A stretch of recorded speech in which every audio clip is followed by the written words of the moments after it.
Bienvenue sur notre chaîne Soluti anti-nuisible. Pensez à vous abonner, à partager et à liker nos visuels.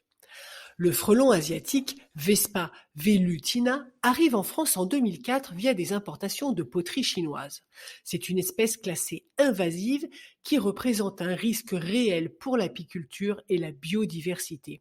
Il n'a pas de prédateurs et c'est un grand consommateur d'insectes pollinisateurs comme les abeilles. On le reconnaît facilement car son apparence est sombre, sa tête est noire et sa face est jaune orangé.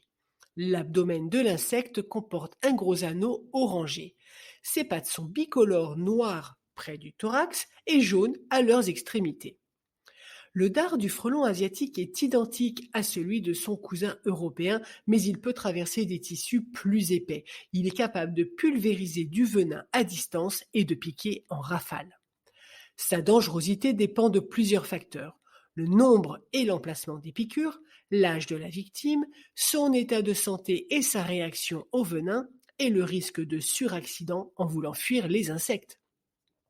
Au printemps, la reine fondatrice construit seule un nid appelé nid primaire, à faible hauteur par rapport au sol, abrité afin de s'y installer et de pondre ses larves. Si le nid se trouve sur un lieu de passage, il est Ah ouais. indispensable de le faire désinsectiser pour éviter une attaque par des dizaines d'individus.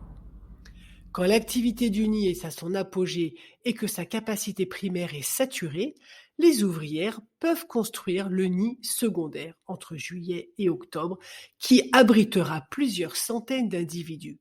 Logée au sommet de l'arbre, la colonie se nourrit plus facilement d'insectes. Le nid du frelon asiatique a une forme de boule, contrairement à celui de son homologue européen qui est en forme de poire. L'entrée du nid du frelon asiatique est latérale.